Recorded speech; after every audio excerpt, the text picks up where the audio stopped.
বিসমিল্লাহির রহমানির রহিম। আজকে আমরা আলোচনা করব 2.1 অনুশীলনীর 11 নম্বর অঙ্ক। কোন শ্রেণীর 30 জন শিক্ষার্থীর মধ্যে 20 জন ফুটবল খেলা এবং 15 জন ক্রিকেট খেলা পছন্দ করে।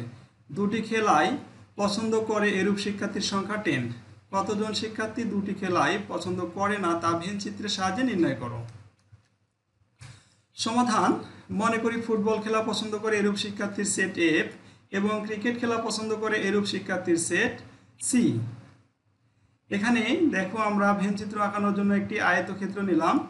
একে ইউ দ্বারা প্রকাশ করা হচ্ছে, যার মান 30। তোমরা দেখতে পাচ্ছ এখানে একটি বৃত্ত নেওয়া হয়েছে।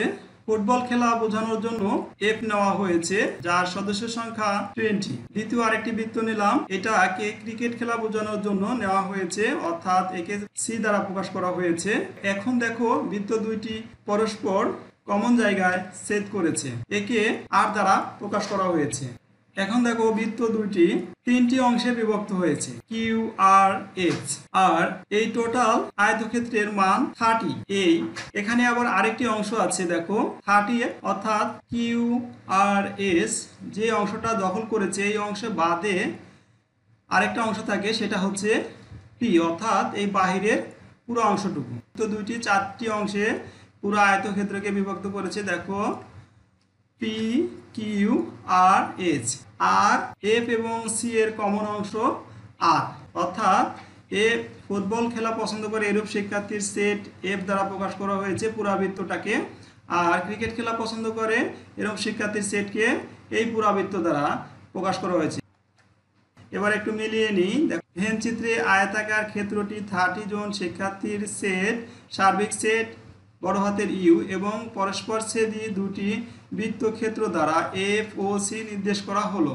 ফলে ভেন চিত্রটি 4টি নিঃছেদ সেটে বিভক্ত হয়েছে, যাদেরকে পি, কিউ আর এস দ্বারা চিহ্নিত করা হলো। এখানে উভয় খেলা পছন্দকারী শিক্ষার্থীর সেট আর, অর্থাৎ এই কমন অংশের কথা বলা হচ্ছে, যার মান 10। এখানে দেখো R equal to F intersection C, যার সদস্য সংখ্যা 10। আচ্ছা বলো তো এখানে কেন আমরা ইন্টারসেকশন নিলাম, ইউনিয়ন না নিয়ে কেন ইন্টারসেকশন নিলাম? কারণ এখানে দুইটা বৃত্তেরই কমন অংশ আছে। কমন অংশ নেওয়ার জন্য কি ইন্টারসেকশন ব্যবহার করা হয়, আর প্রত্যেকটা উপাদান একটি করে নেওয়ার জন্য ব্যবহার করা হয় ইউনিয়ন। সেজন্য আমরা এখানে যেহেতু কমন অংশ নেওয়া হয়েছে আর কমন অংশ এফ ইন্টারসেকশন সি ব্যবহার করেছি, যার সদস্য সংখ্যা 10। কিউ ইকুয়াল টু শুধু ফুটবল খেলা পছন্দকারী শিক্ষার্থীর সেট, যার সদস্য সংখ্যা 20 - 10 ইকুয়াল টু 10, অর্থাৎ শুধু ফুটবল খেলা পছন্দকারী কোন অংশটা দেখো, এখানে এফ দ্বারা ফুটবল খেলা পছন্দকারী শিক্ষার্থীর সেটের কথা বোঝানো হয়েছে, কিন্তু এখানে দুইটি অংশ আছে, যারা শুধু ফুটবল খেলে এবং ফুটবল ও ক্রিকেট দুটি পছন্দ করে তাদের সেট বোঝানো হয়েছে। দেখো এখানে আর দ্বারা ফুটবল খেলাও পছন্দ করে আবার ক্রিকেট খেলাও পছন্দ করে, তাদের সংখ্যা 10। এখানে দুইটি অংশে বিভক্ত হয়েছে। আবার এস দ্বারা শুধু ক্রিকেট খেলা পছন্দকারী শিক্ষার্থীর সেট, যার সদস্য সংখ্যা 15 - 10 ইকুয়াল টু 5। এখানে দেখো 15 ক্রিকেট খেলা পছন্দকারী শিক্ষার্থীর সংখ্যা, অর্থাৎ সি মাইনাস আর বাদ দিলে যে অংশটা থাকবে, সি থেকে আর বাদ দিলে যে অংশটা থাকবে সেটা হবে এইচ, অর্থাৎ সি এর মান পুরা বৃত্তটার মান 15 মাইনাস উভয় খেলা পছন্দকারী সেট 10, এই অংশটাকে বাদ দিলাম, থাকবে কত? 5 ইকুয়াল টু 5। সুতরাং Q union R union S equal to F union C. দেখো এখানে বৃত্তের মধ্যেকার সবগুলো অংশ নেব, সেই জন্য ইউনিয়ন ব্যবহার করা হয়েছে। Q union R union S equal to F union C, অর্থাৎ তিনটি যোগফল এফ আর সি এর যোগফল। আমরা এখানে বললাম বোঝানোর জন্য যোগ, কিন্তু ইউনিয়ন দ্বারা প্রকাশ করা হয়েছে। দেখো এফ আর সি এর মান ইকুয়াল টু হবে কি কিউ আর এস এর মান, সেজন্য যোগফল বলছি। যেহেতু আমরা সেটের অঙ্ক করছি সেহেতু আমরা সেটের ভাষায় বোঝার চেষ্টা করব, সেই জন্য আমরা এখানে ব্যবহার করেছি কি Q union R union S equal to F union C. একটি অথবা দুইটি খেলা পছন্দ করে এরূপ শিক্ষার্থীর সেট, যার সদস্য সংখ্যা ইকুয়াল টু 10 + 10 + 5, আর শুধু ফুটবল খেলা পছন্দকারী শিক্ষার্থীর সেট, যার সদস্য সংখ্যা 10, এই 10 প্লাস শুধু ক্রিকেট খেলা পছন্দকারী শিক্ষার্থীর সেট, যার সদস্য সংখ্যা 5, এই 5, ইকাল টু হবে 25। সুতরাং পি ইকাল টু 2টি খেলা পছন্দ করে না এরূপ শিক্ষার্থীর সেট যার সদস্য সংখ্যা হবে 30 মাইনাস 25 ইকাল টু 5। সুতরাং 5 জন শিক্ষার্থী 2টি খেলাই পছন্দ করে না, সুতরাং অ্যান্সার হচ্ছে 5। আশা করি অঙ্কটি বুঝতে পেরেছো। চলে যাব পরের অঙ্কে। 12 নম্বর অঙ্ক। 100 জন শিক্ষার্থীর মধ্যে কোনো পরীক্ষায় 65 শিক্ষার্থী বাংলায়, 48 শিক্ষার্থী বাংলা ও ইংরেজি উভয় বিষয়ে পাস এবং 15 শিক্ষার্থী উভয় বিষয়ে ফেল করেছে। উদ্দীপক এটা দেওয়া আছে। এবার আমরা অঙ্কগুলো দেখি। ক নম্বর অঙ্ক বলা আছে কি, সংক্ষিপ্ত বিবরণ সহ উপরের তথ্যগুলো ভেনচিত্রে প্রকাশ করো। খ নম্বর অঙ্কে বলা আছে কি, শুধু বাংলায় ও ইংরেজিতে পাস করেছে তাদের সংখ্যা নির্ণয় করো। গ নম্বর, উভয় বিষয়ে পাস এবং উভয় বিষয়ে ফেল সংখ্যাদ্বয়ের মৌলিক গুণনীয়ক সমূহের সেট দুটির সংযোগ সেট নির্ণয় করো। আমরা সমাধান করার চেষ্টা করি। দেখো এখানে আমরা 12 নম্বর অঙ্কের উদ্দীপকটা উঠিয়ে নিয়েছি। প্রশ্নে দেওয়া আছে ক নম্বর, সংক্ষিপ্ত বিবরণ সহ উপরের তথ্যগুলো ভেনচিত্রে প্রকাশ করো। সমাধান, এখানে আমরা একটি আয়তক্ষেত্র নিলাম। পুরো অংশটাকে আমরা ইউ দ্বারা প্রকাশ করব। ইউ অর্থ সার্বিক সেট বা ইউনিভার্সাল সেট, যার মান 100, অর্থাৎ পুরো আয়তক্ষেত্রের মানটাই 100। এখানে আমরা দেখতে পাচ্ছি একটা বৃত্ত নিলাম, বৃত্ত এঁকে নিলাম। এই বৃত্তটাকে বি দ্বারা প্রকাশ করা হয়েছে। এটাকে যারা বাংলায় পাস করেছে তাদের সেট বোঝানোর জন্য বি নেওয়া হয়েছে। পাশে আরেকটি বৃত্ত নিলাম যাকে ই দ্বারা প্রকাশ করা হয়েছে।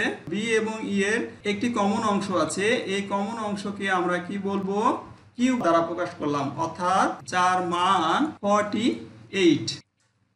এখানে দেখো পি হচ্ছে যারা শুধু বাংলায় পাস করেছে তাদের অংশ, আর কিউ হচ্ছে 48 যারা বাংলা ও ইংরেজি উভয় বিষয়ে পাস করেছে। আর শুধু ইংরেজিতে পাস করেছে তাদেরকে বোঝানোর জন্য আর ব্যবহার করা হয়েছে। এবার একটু মিলিয়ে নাও বর্ণনার সাথে। ভেনচিত্রে আয়তাকার ক্ষেত্রটি 100 জন শিক্ষার্থীর সেট, সার্বিক সেট বা ইউনিভার্সাল সেট ইউ এবং পরস্পরছেদী দুটি বৃত্তক্ষেত্রদ্বয় বাংলা এবং ইংরেজিতে পাস শিক্ষার্থীদের সেট যথাক্রমে বি ও ই দ্বারা নির্দেশ করা হলো। ভেনচিত্রটি 4টি নিঃছেদ সেটে বিভক্ত হয়েছে যাদের পি, কিউ, আর ও এফ দ্বারা নির্দেশ করা হলো। আশা করি তোমরা চিত্রটি বুঝতে পেরেছো। এবার খ নাম্বার অঙ্ক সমাধান করব। 12 নম্বর অঙ্কের উদ্দীপক এখানে দেয়া আছে। খ নম্বর অঙ্ক, শুধু বাংলায় ও ইংরেজিতে পাস করেছে তাদের সংখ্যা নির্ণয় করো। সমাধান, এখানে আমরা একটি আয়তক্ষেত্র নিলাম যাকে ইউ দ্বারা প্রকাশ করা হয়েছে। ইউ এর মান 100। এখানে আরেকটি বৃত্ত নিলাম, একে বি দ্বারা প্রকাশ করা হয়েছে। পাশে দেখো বি অর্থ বাংলাতে পাস যে সকল শিক্ষার্থী তাদেরকে বোঝানোর জন্য বি নেওয়া হয়েছে। এবং পাশে আরেকটি বৃত্ত নিলাম, সেটাকে ই দ্বারা প্রকাশ করা হয়েছে, অর্থাৎ শুধু ইংরেজিতে পাস করেছে তাদের সেট বোঝানোর জন্য ই নেওয়া হয়েছে। এখন দেখো বি এবং ই একটি কমন অংশে বিভক্ত হয়েছে। এর নাম হচ্ছে কিউ, যার সদস্য সংখ্যা 48। এবার দেখো শুধু বাংলাতে পাস করেছে তাদের সংখ্যাকে ই দ্বারা প্রকাশ করা হয়েছে এবং যারা শুধু ইংরেজিতে পাস করেছে তাদেরকে আর দ্বারা প্রকাশ করা হয়েছে। এবার দেখো আরেকটি অংশ আছে, এই পি, কিউ, আর বাদে আরেকটি অংশ আছে এই আয়তের ক্ষেত্রের মধ্যে, সেটা হচ্ছে এফ, যার মান 15। এখানে Q equal to B intersection E, B এবং ই এর কমন অংশ নেওয়ার জন্য ইন্টারসেকশন ব্যবহার করেছে, অর্থাৎ ইন্টারসেকশন অর্থ হচ্ছে কমন অংশ, সেই জন্য এখানে ইন্টারসেকশন ব্যবহার করা হয়েছে। এখানে Q equal to B intersection E উভয় বিষয়ে পাস শিক্ষার্থীর সেট যার সদস্য সংখ্যা 48। সুতরাং পি ইকুয়াল টু শুধু বাংলাতে পাস শিক্ষার্থীদের সেট যার সদস্য সংখ্যা 65 মাইনাস 48 ইকুয়াল টু 17 এবং আর দ্বারা শুধু ইংরেজিতে পাস শিক্ষার্থীর সেট যার সদস্য সংখ্যা 100 মাইনাস 17 প্লাস 48 প্লাস 15। 17 কেন, শুধু বাংলাতে পাস, আর উভয় বিষয়ে পাস হচ্ছে 48, আর 15 হচ্ছে উভয় বিষয়ে ফেল। উভয় বিষয়ে ফেল করা শিক্ষার্থীর সংখ্যা 15, অর্থাৎ আমাদেরকে বের করতে হবে আর এর মান। আর এর মান আমরা বের করতে হলে কোথায় থেকে বের করব, এই টোটাল 100 থেকে মাইনাস করব P plus Q plus F. তাহলে থাকবে শুধু এই P plus Q plus F, তাহলে থাকবে শুধু আর। এই আর এর মান হচ্ছে, অর্থাৎ আর হচ্ছে শুধু ইংরেজিতে পাস শিক্ষার্থীর সেট। এখানে 100 minus 17 plus 48 plus 15 equal to 18 হবে, অর্থাৎ 100 মাইনাস 18 ইকুয়াল টু 20। দেখো অ্যান্সার হচ্ছে 17,20, অর্থাৎ আমাদের অ্যান্সার আমরা পেয়ে গেছি। শুধু বাংলাতে পাস 17 এবং শুধু ইংরেজিতে পাস 20, এটাই আমাদের অ্যান্সার। 12 নম্বর অঙ্কের উদ্দীপক উপরে উঠাই নিলাম। এখানে গ নাম্বার, উভয় বিষয়ে পাস এবং উভয় বিষয়ে ফেল সংখ্যাদ্বয়ের মৌলিক গুণনীয়ক সমূহের সেট দুটি সংযোগ সেট নির্ণয় করো।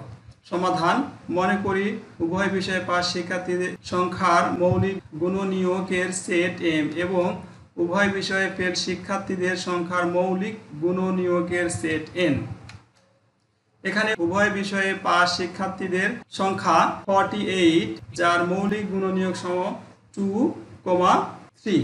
এখানে মৌলিক গুণনীয়ক বলতে আমরা বুঝি, গুণনীয়ক বলতে তো আমরা আগের ক্লাসে দেখেছি, মৌলিক গুণনীয়ক হচ্ছে গুণনীয়কের মধ্যে যেগুলো মৌলিক সংখ্যা সেটা হচ্ছে মৌলিক গুণনীয়ক। অর্থাৎ কোনো সংখ্যার গুণনীয়কের মধ্যে যেই সংখ্যাগুলো মৌলিক সংখ্যা সেটাকে ওই সংখ্যার মৌলিক গুণনীয়ক বলে।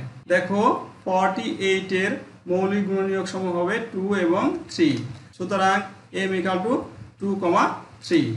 আবার উভয় বিষয়ে ফেল শিক্ষার্থীর সংখ্যা 15, যার মৌলিক গুণনীয়ক সমূহ 3 এবং 5, n ইকুয়াল টু 3,5। সুতরাং m union n equal to 2,3, অর্থাৎ m এর মানটা আমরা বসাই নিয়েছি এখানে, ইউনিয়ন আর n এর মানটা এখানে বসাই নেওয়া হয়েছে। দেখো ইউনিয়ন অর্থ সবগুলো উপাদান একটি করে নেব। এখানে 2 নিলাম, 3 নিলাম আর 5 নিলাম, এটাই আমাদের অ্যান্সার। ধন্যবাদ সবাইকে। এই অনুশীলনীর অঙ্কগুলো সম্পর্কে যদি কোনো কোশ্চেন তোমাদের থেকে থাকে তাহলে কমেন্ট বক্সে কমেন্ট করে আমাকে জানাবে, আমি উত্তর দেওয়ার চেষ্টা করব। আজ এ পর্যন্তই, দেখা হবে পরের ক্লাসে। সে পর্যন্ত ভালো থাকো। আল্লাহ হাফেজ, আসসালামু আলাইকুম।